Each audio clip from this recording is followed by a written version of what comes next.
Hi, everybody. Welcome back to Ox Talks. Appreciate you watching the show today. And as always, I humbly ask that you please hit the thumbs up button, like the videos for me, share the videos, and subscribe to the channel. I hope all of you had a fantastic Thanksgiving yesterday. If you watched my video on Wednesday, I kind of explained just briefly some of my family dynamics and what we were likely to be experiencing around our table yesterday. And I just want to just briefly say it was fantastic. Everybody got along. I had a great time. Both my parents were there. I actually shared stories and laughed.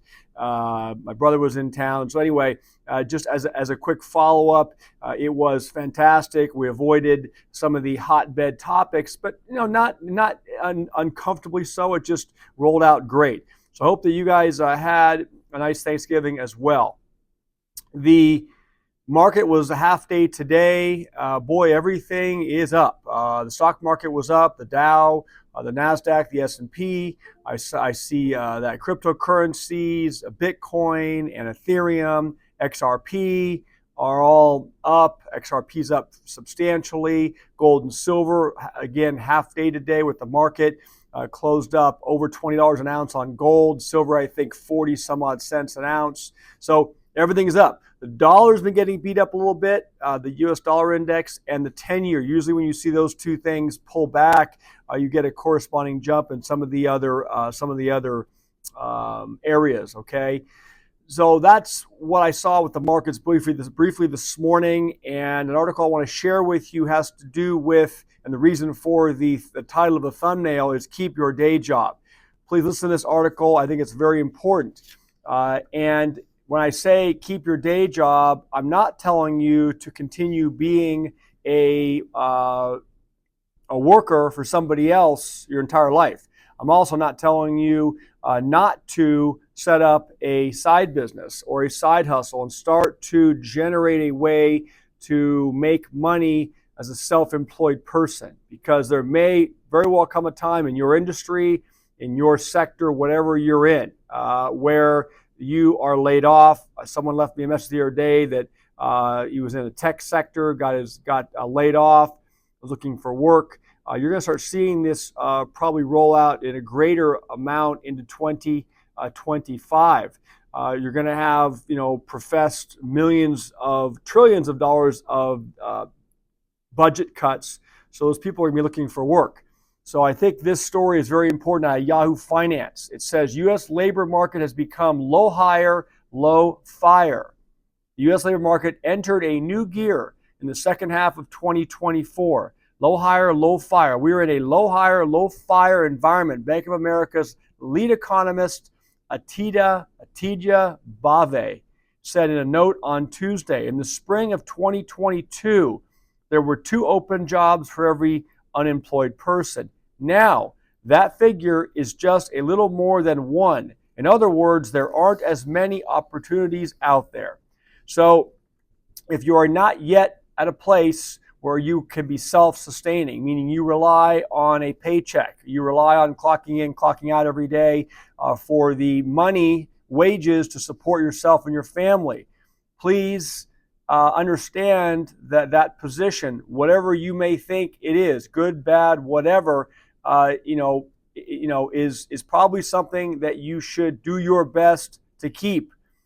And because look at what the article just said is it's basically 1 for 1 now. Okay, 1 job for every 1 person looking for a job, and I'm sure many of you that are out looking for a job are finding it even more difficult than that let's say statistic would reveal. Okay, but just a couple of years ago, what they're saying, if you believe these statistics, it was 2 jobs for every 1 person looking for work. So the market is tightening, and so that's what it means. Low hire, there's not as many hirings taking place, and low fire, meaning people are probably understanding that the grass may not always be greener. You can't just simply decide one day. You've heard the old adage to take this job and shove it.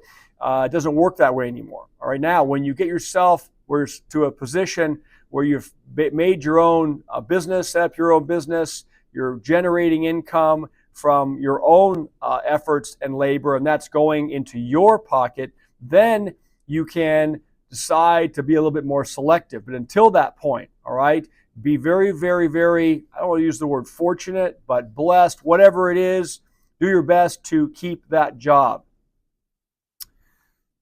Job openings for the month of September fell to their lowest level since January 2021, while the quits rate, a sign of confidence among workers, also dropped to 1.9% from a revised 2% in August.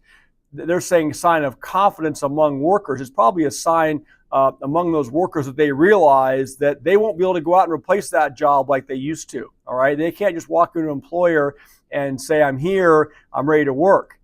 It says the number of open jobs per unemployed worker stood at 1.09, so it's basically 1 for 1.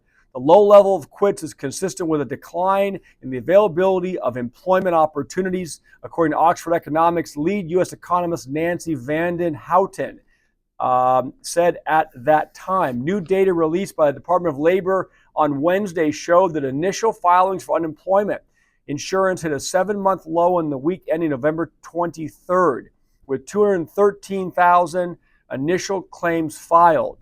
It says that's down from the 215,000 the week prior and below the 215,000 that economists had expected.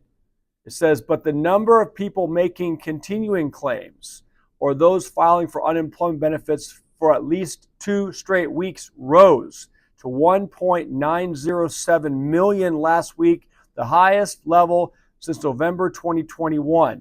So I just share with you a statistic going back to 2021 that we have the lowest number of, let me go back and pull that up.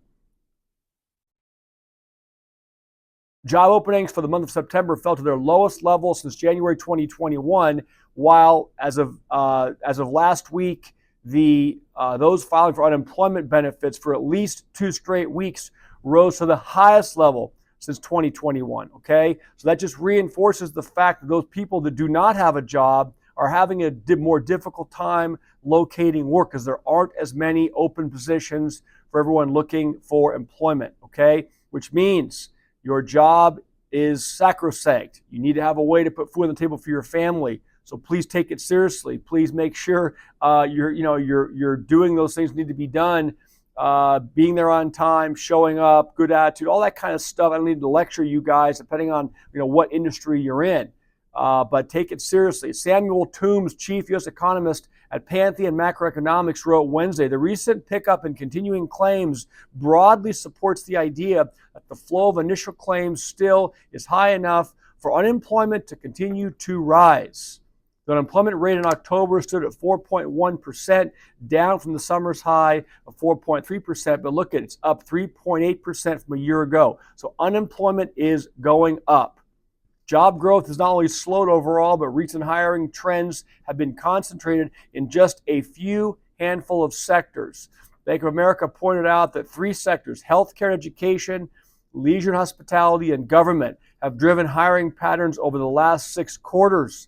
Over the last 3 months, non-farm payroll growth has slowed to just 104,000. And they go back to that government being one of the 3 sectors where the most hirings are happening. That's about to come to an end, folks. I mean, when the new administration gets in, if they follow through with their stated intentions, they're going to be drastically cutting government spending, and that translates into government jobs.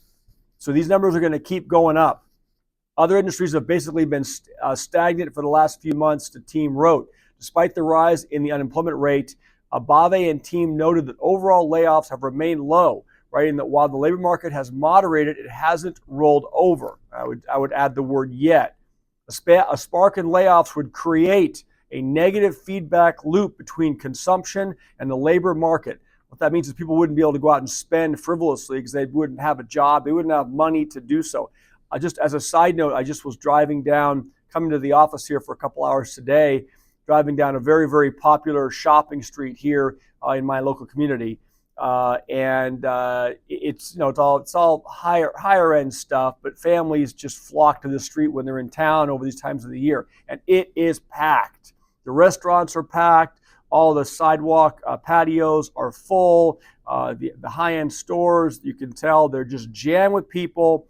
spending, spending, spending.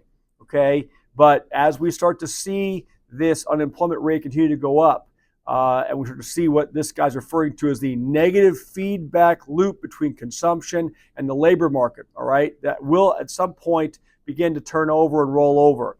Don't be a victim of that. The latest consumer confidence reading reached its highest level since July 2023 in November, mostly driven by optimism over the labor market and future job availability as layoffs remain scarce. That's totally inconsistent with the rest of this article. So I don't know if that's the way they want to close it out, to put spin on it, or to put lipstick on the pig, whatever you want to say.